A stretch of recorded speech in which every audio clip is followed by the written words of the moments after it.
We were at Fort Bliss in El Paso, Texas, when the Army delivered more than 50 armored Stryker fighting vehicles. He's checking the VC hitch. Designed for the battlefield, they are a centerpiece of President Trump's plan to seal the southern border. Armed drones are among the most precise and lethal weapon systems in the American arsenal.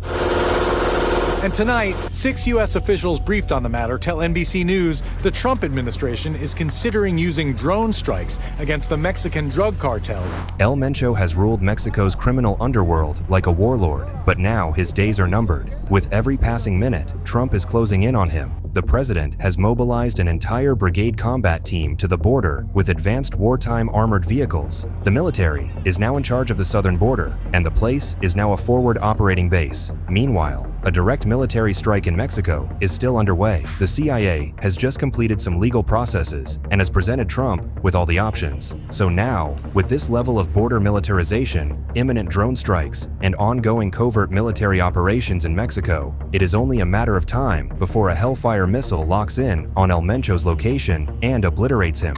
But here's the real question. Will Trump actually authorize the airstrikes to eliminate the drug lord and his CJNG disciples? Or is it all talk? In this video, we're breaking down the final phase of the manhunt, the secret weapon CJNG is preparing for war, and the explosive allegations that U.S. Special Forces are working for El Mencho.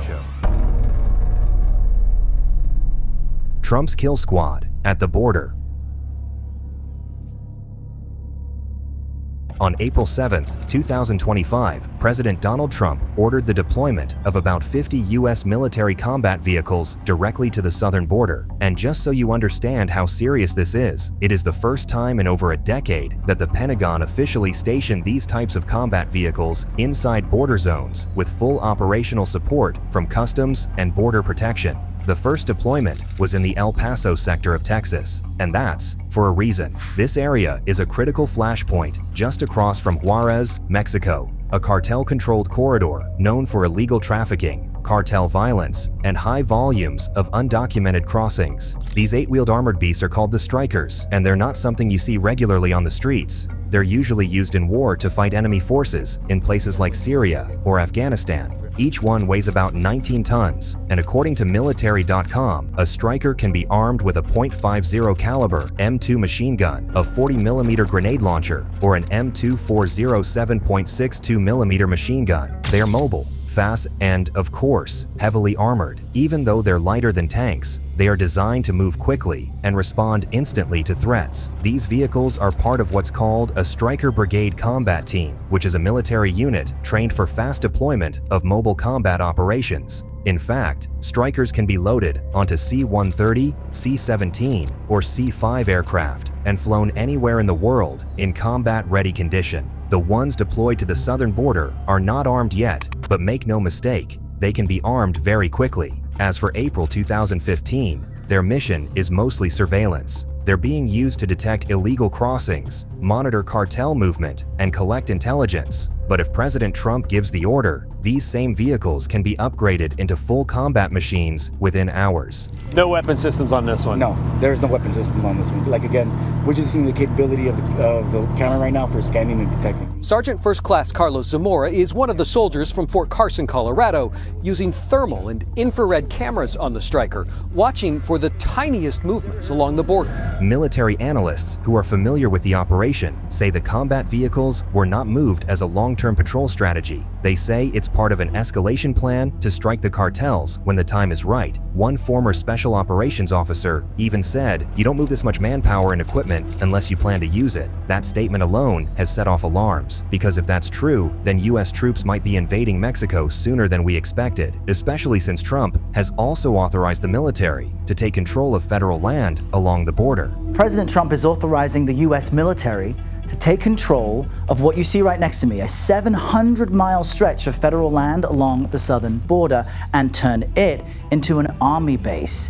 This means soldiers can now detain anyone who illegally enters certain areas of the border or use deadly force against cartel operatives like El Mencho and the CJNG. In fact, this military presence at the border directly targets them. At the time of making this video, this cartel is arguably the most organized, most violent, and most powerful cartel in Mexico. and it is run by none other than the infamous drug lord, Nemesio El Mencho Oseguera Cervantes. You see, Juarez, which sits across from El Paso, is one of the cartel's key smuggling routes. It's also an operational battleground where CJNG forces regularly clash with rivals and Mexican authorities. This specific border zone is used to funnel massive quantities of illegal drugs into the United States, fueling an epidemic that kills over 100,000 Americans per year. El Mencho and his CJNG henchmen have built their entire empire by operating in terrain where law enforcement is either too weak or too far away. But by placing armored military vehicles directly along those smuggling corridors, the U.S. is removing the buffer zone that CJNG has relied on for years.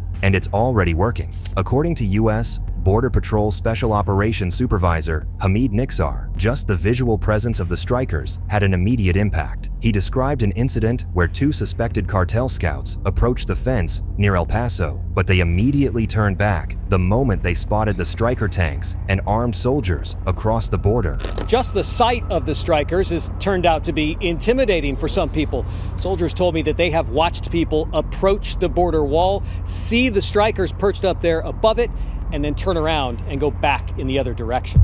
This incident is evidence of what this deployment is designed to do: instill fear inside the trafficking networks of El Mencho's cartel. Intelligence collected by U.S. agencies suggests that CJNG members operating in that region have already gone into hiding or rerouted planned crossings since the strikers arrived. This deployment is also part of a broader shift. Trump's strategy is no longer centered on building a never-ending border walls or political negotiations with Mexico. It's now built on hard military infrastructure. Surveillance drones, aircraft, and armored vehicles are now supported by live intelligence feeds from special operations assets stationed across the Southwest. So now, any hostile action from CJNG or any attempt by El Mencho to push his deadly products or people across that zone will be met with a lethal military force. El Mencho's $50 billion drug empire depends on control of these border corridors, but now they are being turned into militarized kill zones.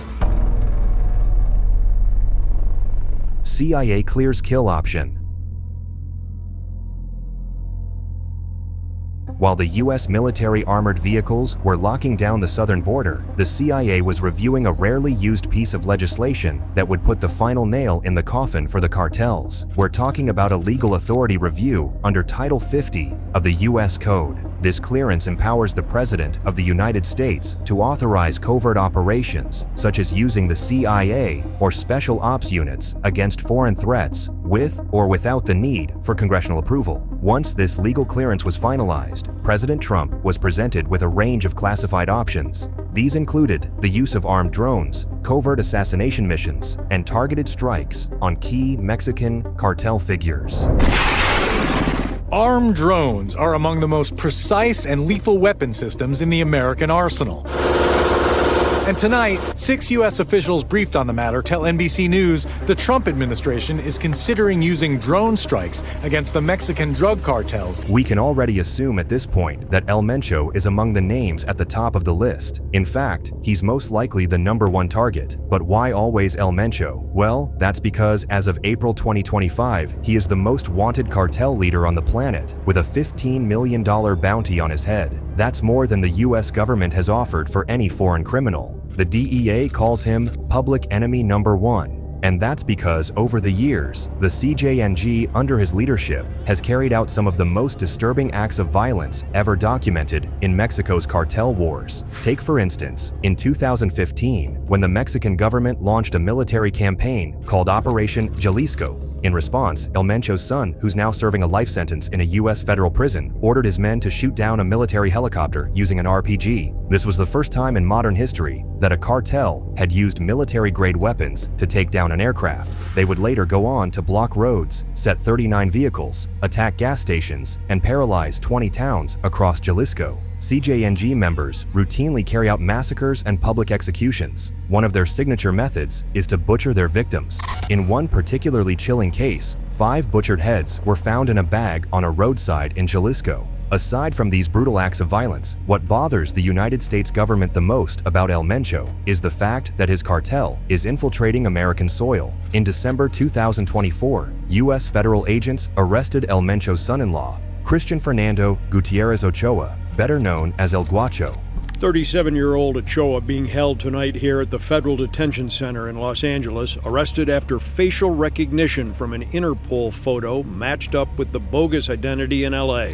This was the kingpin who abducted 2 Mexican Navy officers when his mother-in-law, El Mencho's wife, was arrested back in 2021. He was married to El Mencho's last daughter, but in 2023, he reportedly went missing. El Mencho would later tell his associates that he killed him with his own hands after he lied to him, but in reality, he was still very much alive. That story was a well-cooked-up lie to deceive the authorities, while El Guacho sneaked into the United States under the fake name Luis Miguel Martinez. I think the guy arrested probably was operating with some level of comfort, thinking that his faked death in Mexico, which the Mexican authorities apparently bought, had worked for him here. He settled into a $1.2 million mansion in Riverside, California with his wife, and that was where he set up his operational base. During his arrest, federal agents recovered about $2 million in cash, and they later confirmed he was moving around 40,000 kilos of meth and about 2,000 kilos of coke across multiple states. It was a treasure trove of information that confirmed to the U.S. just how dangerous the CJNG had become.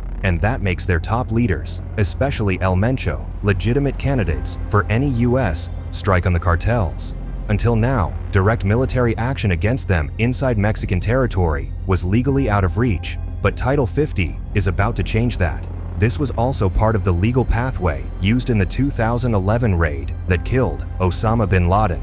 Even though this particular case was a military action, it was overseen by the CIA for legal coverage. As of now, President Trump has not publicly confirmed if he's going to give the final approvals to order airstrikes into Mexico, but he has made it clear time and time again that nothing is off the table. In the meantime, the CIA and U.S. Air Force have intensified intelligence collection with drone surveillance missions over Mexico. They strongly believe that El Mencho is hiding somewhere in the mountains of Jalisco, surrounded by a small private army. With U.S. drones now in the sky, it will only be a matter of time before they lock on his exact location. CJNG's hidden war machine and the Delta Force allegations.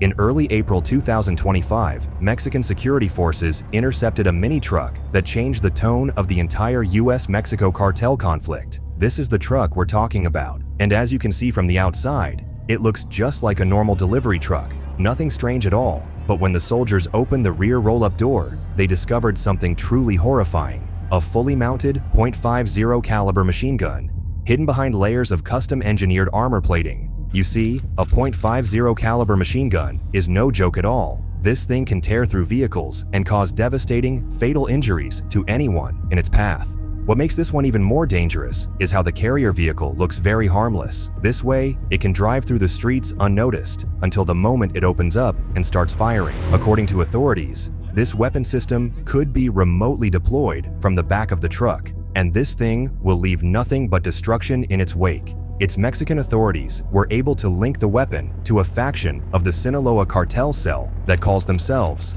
El Mayito Flaco. But U.S. intelligence sources also confirmed that El Mencho and his men have been building similar systems and likely have better ones by now. Intelligence gathered in late March suggests CJNG factions are experimenting with improvised armored fighting vehicles, IAFVs, equipped with advanced weaponry, including M134. This just confirms that the CJNG is now a paramilitary force and may not go down that easily under the firepower of the U.S. military. During a viral episode of the Ironclad podcast, a man named Pierre Rossini went public with an explosive allegation. He claimed the CJNG's armed wing is being trained and advised by 4 former U.S. Special Forces operators. The group out of Jalisco is the more militaristic group, and it's known throughout the higher level trafficking community that their leadership for their paramilitary wing are 4 former U.S. Special Forces. Now, you need to understand that Pierre Rossini isn't just a random conspiracy theorist. He's a former Los Angeles-based drug trafficker who was charged under the federal drug kingpin statute in the 1990s. He helped manage the Sinaloa cartel's U.S. distribution network, and its money laundering channels across Southern California. After serving 26 years in federal prison, he was released in 2024, and during that time, he developed deep ties with members of both the Sinaloa cartel and the CJNG. This obviously earned him access to sensitive internal knowledge. According to Rousini, it is well known in high-level drug trafficking circles that CJNG's paramilitary leadership includes 4 American veterans, a Green Beret who previously served in Delta Force, 2 former Navy SEALs, and a former soldier from the 75th Ranger Regiment. Rousini emphasized that these men are not standard military retirees. He claims they were involved in black ops missions, covert raids, and counterterrorism operations, and they are now using that expertise to help the CJNG build their tactical strike teams. The allegations went viral almost instantly, setting off a firestorm within the military community. However, Brent Tucker, a former Delta Force operator, has directly refuted this claim on the same podcast. So that's kind of the part where I'm like, no, I don't believe that they have ex-military guys that are in there actively training them, lifelong military guys with a ton of experience that are doing the day-to-day operations on their training. If you know what group they're from and you know what Ranger battalion they're like, if you know that much about them, then I want names. Like who are these guys? Because I don't know of anyone like that.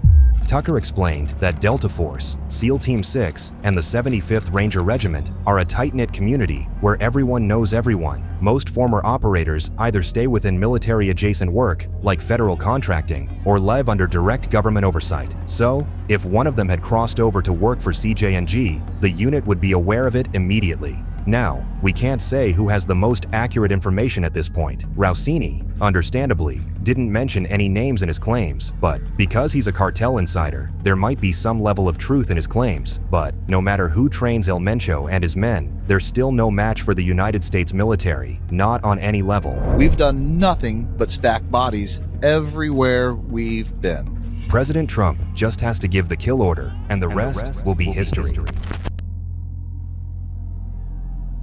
In all of these, the Mexican president, Claudia Sheinbaum, has already publicly rejected U.S. intervention on Mexican soil. Her position is that military actions would not resolve anything, and that Mexico would defend its sovereignty against foreign operations. So now, do you think President Trump should still go ahead and authorize a military strike in Mexico, even without the Mexican government's approval? And if that happens, what do you think would be Mexico's reaction? Do you think they can challenge the U.S. government and its military? Feel free to share your thoughts with us in the comments below. And don't forget to subscribe to our channel for more in-depth updates on cartel activities like the ones on your screen right now. Click on any of the cards on your screen to watch more of our videos.